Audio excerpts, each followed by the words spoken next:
In this tutorial, I'll be teaching you how to sew and also bead this beautiful blouse you are seeing right now on the screen. Hi guys, welcome to my YouTube channel, and if you are new to this channel, you are highly welcome, and to all my returning subscriber, thank you so much for always stopping by. In my previous video, I did a tutorial on the pattern drafting of this blouse, and also I did a tutorial on the sleeve of this blouse, but today's video will be centered around the sewing of this blouse and also the beading. So if this is a tutorial you're interested in, please like this video, drop a comment for me in the comment section, share this video with your friends and community, and if you haven't subscribed to this channel, please subscribe to this channel. Thank you. For this blouse, you will need about 1.5 yards of your crepe, and you will also need your stay. So my own stay is attached to the crepe, so that's the white fabric at the back of my black crepe. Other things you will need is your matching lining, your laminated foam or wadding, your zipper, your elastic, and also your beads. Like I said earlier, I've already dropped a video on the pattern drafting of this blouse. If you haven't seen it, you can let me know in the comment section. So I went ahead to cut out my fabric and also the lining. So I added a stay to the main fabric, and for the lining I used a paper stay. So there's a difference between the stay and the paper stay. So the stay is the one that looks like a fabric, that is the cotton material. So while the paper stay is just paper. So I'll go ahead now and join the main fabric together. So I'm pinning them together right now, then I'll go ahead and join them, and I'll also do the same thing to the lining. I will join them separately. So because I'll be padding my bustier, so I'll be adding my laminated foam to the lining before joining. So this is what it looks like after adding the laminated foam to it. So if you want a video on how to pad, you can let me know in the comment section. This is the back bodice, and I've already cut out the lining too. So I added stay and paper stay to the lining and stay to the main fabric. And I also labeled this part up and down so that I don't get confused whenever I'm joining, especially the center back. So make sure you label if you have to label. So I'll go ahead and join the main fabric together, and I'll also join the lining together.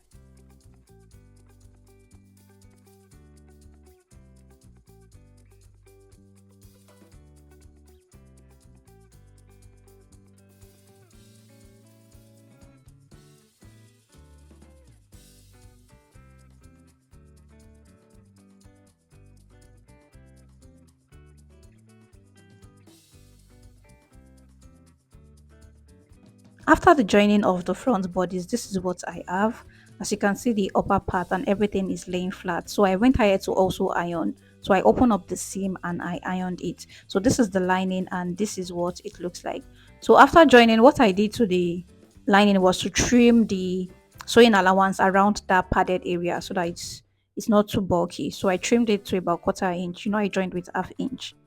So the next thing I will go ahead and do is to turn the fabric with the lining. So I'll turn every side. So I'll just leave an opening somewhere. So I will leave an opening somewhere, but I will turn every side.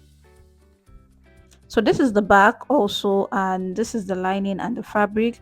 I will also go ahead and also turn this. So I'll be turning it all around too, but I'll be leaving an opening somewhere to turn it to the right side.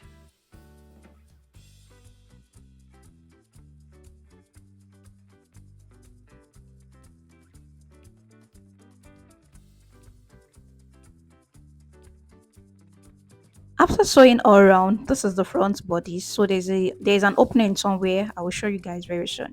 So the next thing you will do is to go ahead and notch the scallop edges that we have at this neckline area. Please make sure you notch. And if you notice, when I was sewing, I used quarter inch. So when I was adding the sewing allowance, I added quarter inch at this area because half inch will be too bulky and the shape will not come out.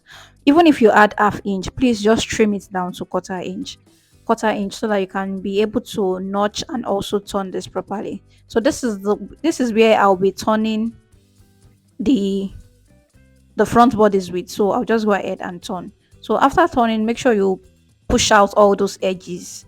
Make sure you push it out, then you go ahead and give it a very good press, like the neckline, the side, and every area. Please iron. So this is the back also. I'll go ahead and also turn this out. As you can see, my opening somewhere there. So I'll go ahead and turn it. After ironing, this is what the front looks like. So I'll place the back together just like this. Then I'll go ahead and sew with the sewing allowance I have at this area. So I'll place the other side too. Then I'll go ahead and sew with the sewing allowance I have. And I'll also fix my zipper because of time. So after joining the side and ironing, this is what I have. As you can see that shape. So this is what it looks like. And this is my zipper. I went ahead to fix the zipper. So as you can see, everything is neat and nice. So guys, let's move over to the sleeve. Like I mentioned earlier, I already dropped a video of the sleeve because if I am to add the video to this, it will be too long. So I will link it up here, or I will just pin it down in the comment section. So if you need a tutorial, if you need a detailed tutorial on how to achieve this sleeve, so it will be in the comment section. Just check the comment section, or you can just drop a comment to request for it and I'll send you the direct link.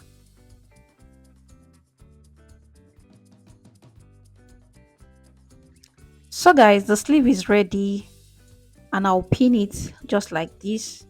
So I'll pin it to where I want it to be depending on the wideness you are working with for your front. So I'm working with about 10 inches wideness for my front. So I'll pin it to the position I want it to be. Then I'll also pin also at the back. Then I'll just sew on top. Make sure your sewing is neat because this sewing will be done on top of it, especially the back. Make sure the back sewing is neat because for the front sewing you can still cover it with your beads, but for the back, make sure it is very neat. Just attach it to the position, then you just pin and you sew.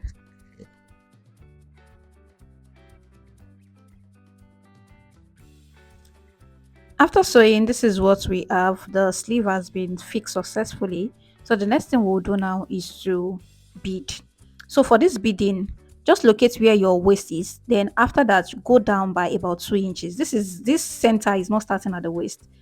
It's like 2 inches below your waistline or your half length. It's not on the waist exactly, except you want it to be on your waist.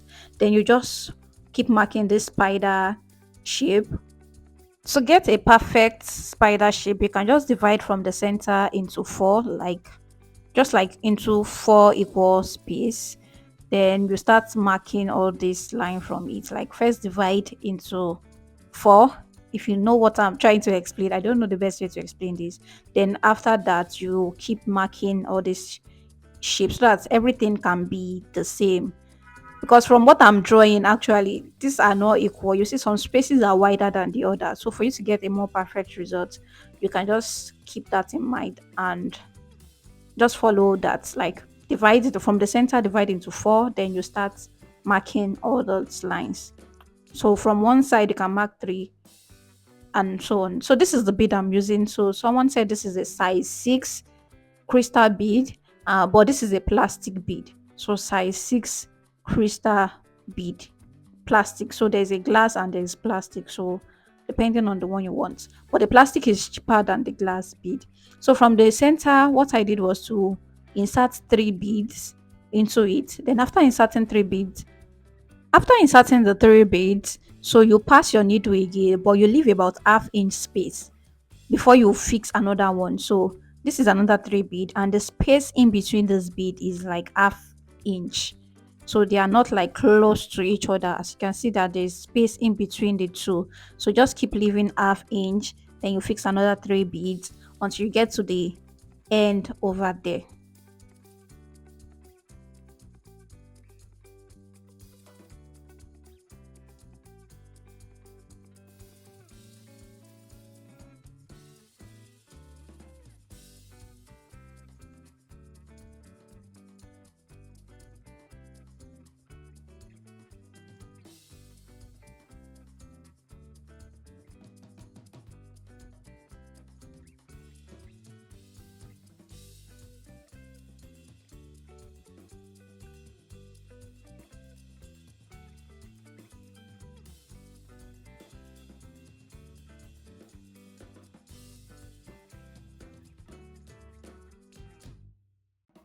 So when you get to the end over there, make sure you secure this at the back. So the way I was fixing this bead, like the threads are not showing at the back. The only thread that is showing is the knot and the starting point. Like the end point and the starting point is where the thread is showing. So all of that threads, they are like inside. Like I did not allow the needle to pass through the back. I hope you understand what I'm trying to say. So now we've done one line. So you continue again. So make sure that this starting point, it has three beads. Then you keep going and on like that. So before you know it, you will notice that the center is very full. Like you just notice that the center is very full.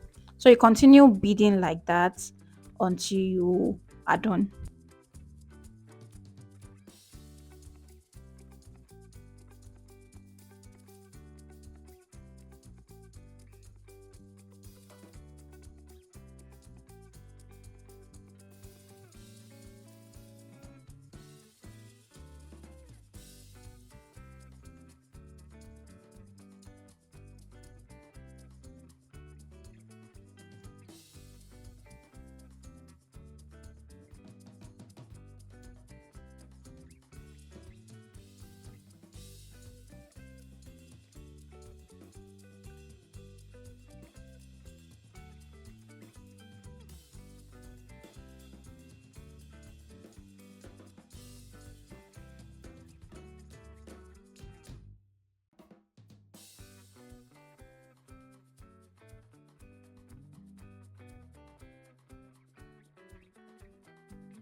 So after I was done with this, I noticed that I still have a space here. So I just drew another line here and I'll be beading. So after I was done, this is what it looks like. So the next thing we'll do is to move to the neckline area.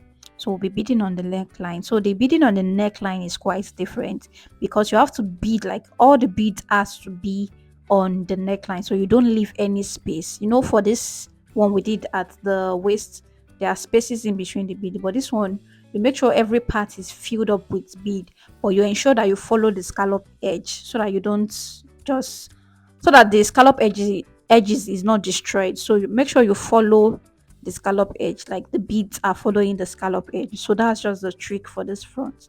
So you keep beading and make sure that all the beads are on the scallop edges.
So guys, after beading all the neckline, this is what I have.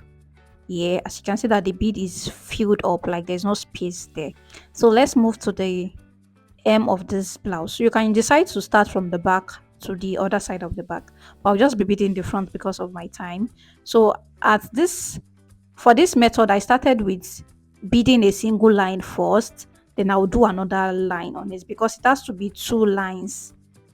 Like for this waist area, it has to be two lines, like two bead on the same line. So what I did at first was to first do a line, then do another line.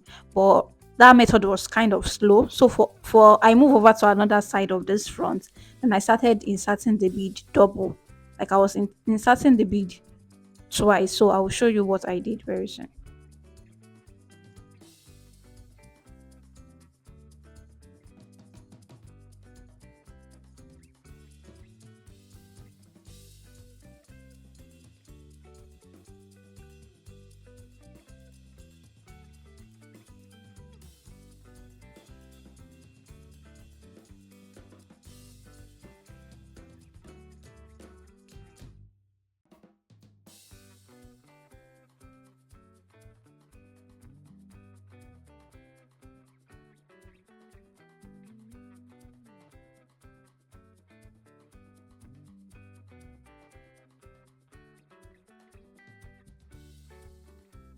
Like I said earlier, the method I was using at this other side was kind of slow. So for this side, I was inserting the bead doubled, then I was doing it per line.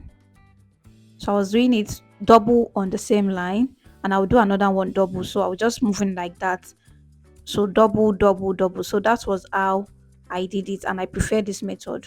So you do two on the same spot. So after I was done, this is what the blouse looks like. So if you notice that there's still this white effect on my blouse because of the pencil I use, but the pencil is an erasable one. So with steam, I was able to erase it. So if you use chalk, it may not remove, but because of the pencil, the kind of pencil I use, so it will remove. So that's why I use that pencil. So I would advise you don't use a chalk to mark those points.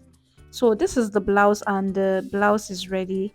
The blouse came out very fine, like very perfect. I so much love this blouse. So this is what the outcome looks like on me. So thank you so much for watching. But if you haven't subscribed, please subscribe to this channel, like this video, drop a comment for me in the comment section, and please share this video with your friends and community. Thank you so much for watching. I will see you in my next video. Bye.